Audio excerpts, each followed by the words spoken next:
Well, she absolutely nailed it, didn't she? A victory to savor, one that is now several months old, but still worth crowing about as a tribute to a remarkable upset by a woman in politics. I'm talking about Ireti Kingibe, of course, who is now a senator representing the Federal Capital Territory of Abuja under the Labour Party, swept up to the commanding heights of the Nigerian National Assembly. Her supporters say she's on the right track, putting national and FCT interests above personal and party political ones. Recently, she's been hotly challenging the Minister of the Federal Capital Territory, Nyesom Wike, about his priorities in Abuja, which she says are not people-friendly. She says that if she doesn't challenge Mr. Wike, she would be failing in her oversight duties, and the people of the FCT, who she represents in the National Assembly, would be pretty upset with her. True to type, Mr. Wike, of course, hit back with as much as he's got. Here's a snippet of their latest encounter. Construction of the Millennium and Cultural Center. Sir, I understand that it's a laudable project if we had the money, but I think that right now, where we are in this country in terms of where the people are, they need more intervention. When these projects are seen being built, it just does not sit well with them because they don't benefit from it. They just see it as things we, the elites, do for our own self-aggrandizement or satisfaction or whatever. I really feel the budget, finishing all those other roads, I commend you, but those two projects, the cultural center and the rehabilitation of the buses, I would like you to do a rethink on them. We did not award this job. We cannot allow projects awarded by government to be abandoned. That's a waste of funds itself. You mean we started the project, spent about 40 billion, and then we'll abandon the project? That is not a priority. Cultural center for tourism, for even our own children to go and see. Most of us will travel overseas and go to the museum, cultural center. Oh, look at how this is. Look at what this is. I think that is a priority for this country. It is a priority. And it's a revenue source for the country. It's a revenue source for the country. I do not, with all due respect, I do not agree that this is not a priority. If we can spend, if we will go and spend 40 billion naira starting a project, then midway, we come back to abandon that is not a priority. That's not correct.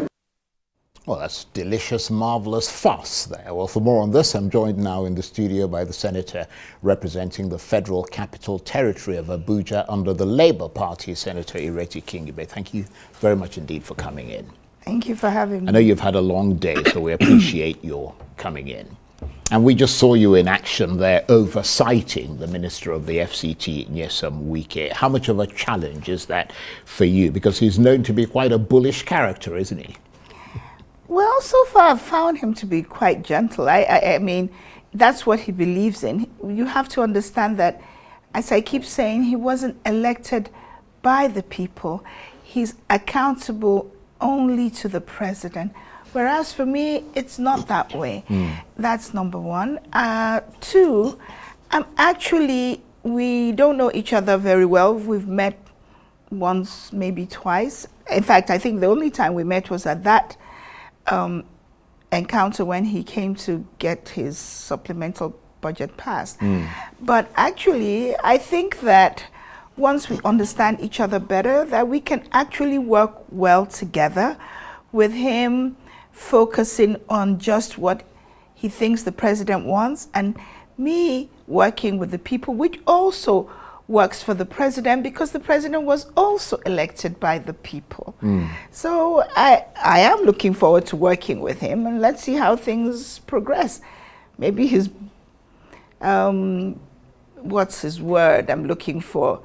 Gumption as opposed to bullishness might have its uses as we go along, because some of the things that need doing, even for the people, needs a bold minister. But it also needs a bold senator. Well, I try to do my best. Yeah, well, I mean, you told Mr. Wike, without banging on about this, you told him in no uncertain terms that you think his priorities are not people-friendly. You cited the question of the buses, for instance, and the mass transit scheme for Abuja. You also criticized the idea of constructing a Millennium and Cultural Center. What are the issues there for you?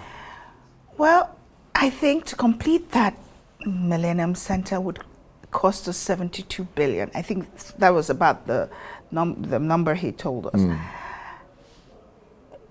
Insecurity is a major challenge in the FCT. I think a lot of resources needs to be channeled there. Right now, people are getting kidnapped in Asokoro, Maitama, across the road, not too far from where the embassies are, and even from where I live.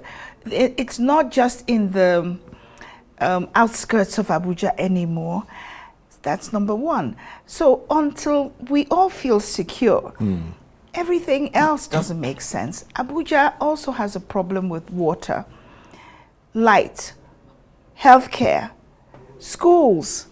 And so I think that 72 billion will go a long way to getting some of those people problems ameliorated. Yeah, that's a good point, and a lot of people might agree with that. Although he argued that you can't allow projects that have already been awarded by previous governments and billions spent on them to be abandoned. But with regard to mass transit, for example, I'm not wanting him to abandon it. Right. I agree with him. He does have a point. We already started building it.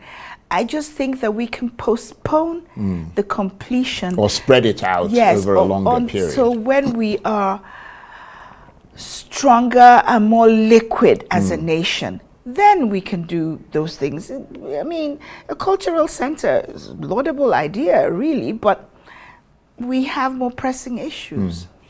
Yes, and with regard to mass transit, he agreed with you Yes, he did. about concessioning and public-private partnership and all the rest of it, but he felt that should be in the medium term. In the short term, he felt that the government had to do something to alleviate the suffering of the masses by providing buses that would later become part of that concessioning. And I agreed with him completely on that. He wants to solve an immediate problem of zero public transportation. And I saw his point. If he can fix the buses and add a few more and get people moving around until we can do something permanent, then fine.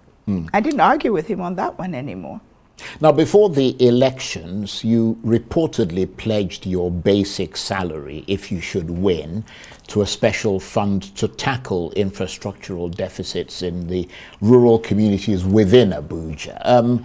Is your salary still going to that fund? If so, what difference has that fund made, or is it proposing to make? Well, people are under the misconception that a senator earns the basic salary of a senator is a lot. Really is not as much, but so far I've been a senator. In the next week or two, it would be maybe 6 months, because there's such intense poverty out there.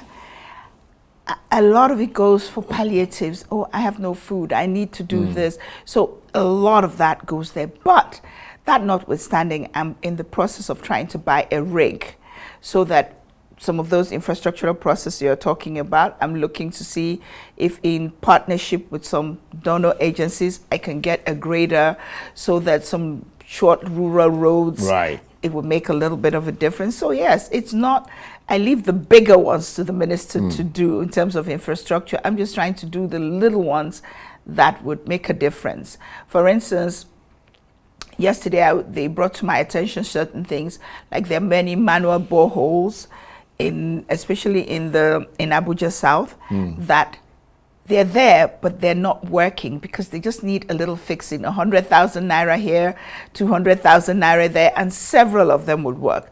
Of course, the water board of Kwali that's not working, that is one of the things I'm hoping to discuss with him and see if he can get the water board working, because if he did, it means the whole of Kwali town would then benefit from it. So you're trying to see the kind of cooperation. Yeah. I'm hoping that. So basically, you guys have to be on the best of terms.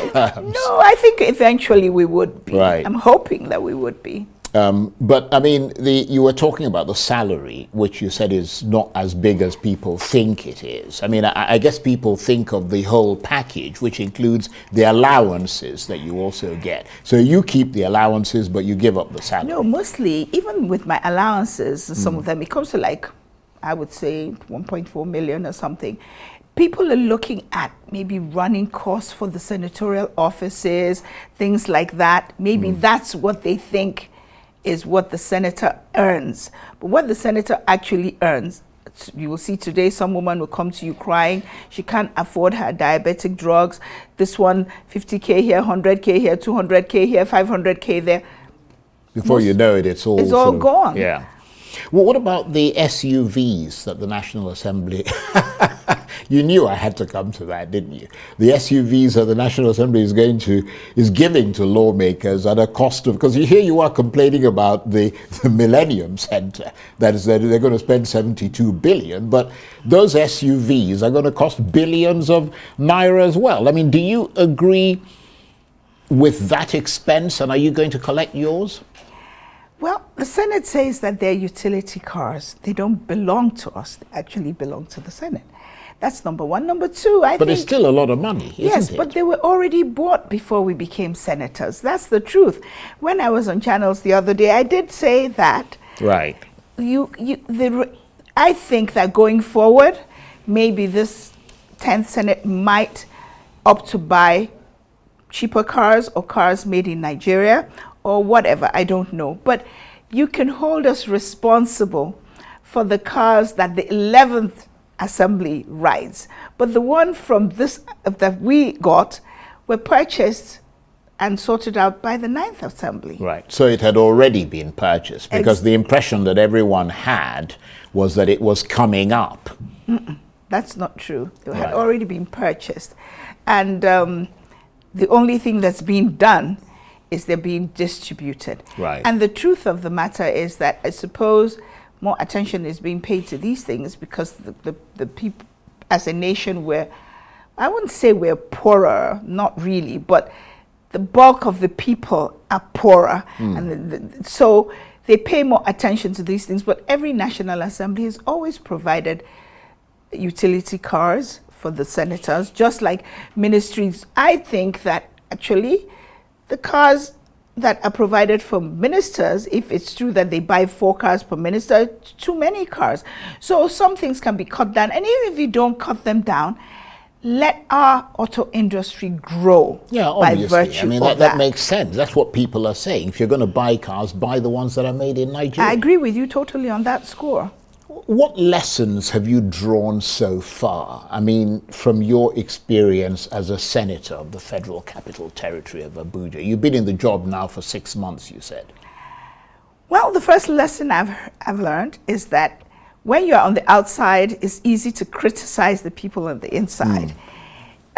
Things are not as easy to do when you're actually the one trying to do it. That's the first lesson that I've learned. So it's no matter how much good intentions you have, you have to work with the whole system. Yeah. So it's not just one part of the governance of the country, it's everything. So that's one of the lessons I've learned. The other lesson I've also learned is that when you're outside, they tell you senators don't do anything. They're just idle people. That's not true. As a new senator, I'm sure I'll get settled down and know how to manage my time and everything. But I find that I work all the time and I'm constantly tired, and senators do a lot of work. And in fairness to what you're saying, you're coming straight from a committee meeting where basically you've been there all day. Yes, and I have. You've come to the studio straight in. And I wasn't alone. There are lots of senators who were there going from one committee meeting, read a lot of stuff, write a lot of things. So, and I said to somebody, why did you tell me the senators are idle people that don't do anything? They're overworked. But you look like you're having fun, though. Well, it's interesting, and I'm hopeful that out of all that hard work will come the satisfaction of changing and impacting positively on the lives of the people of FCT specifically and Nigerians generally. And is it difficult being a member of the opposition in the National Assembly for you? Not really. The truth is that once you are in the chambers, the only way I really notice that I'm in opposition is just the side of the house that you're sitting on. There's a lot of camaraderie between us all, and no, it impacts very, very little. Maybe slightly in terms of what committees you are given, but not really. Not really. I find that after a while, your party only matters to you and your party members. It doesn't feature greatly within the Senate. And now that you are in government, albeit the legislative arm, and you have the task of oversighting the executive arm, I mean, are you getting a better sense of how dysfunctional government in this country is? Very, yes, I am. You think, oh, just let me get there and I'm going to fix everything. It's not so simple. I'm sure that even the president, when he was running and thinking, oh, I want to be president of Nigeria so I can fix everything, he's probably just as shocked as I am that, oh no, it's not as fixable as I thought. And that runs through all arms of government. So, I mean, I can't speak for the judiciary, but I think both the executive and the legislative arm, it's a bit difficult. So how much more challenging does that realization make your job of trying to move things in a more positive and productive direction? Because in a sense, we followed your evolution from running for Senate into becoming a senator-elect and then actually a senator. You see what I mean? And I'm wondering what you've sort of, how much more challenging things have been. I'm a very tenacious person. All I do, when as I hit a challenge, then I just recalibrate. Okay, how do I get around this? What do I do? But I still believe that the 4 years I will impact positively on the lives of FCT people, even if it's just in terms of some of the bills. FCT has a lot of unpassed bills and laws.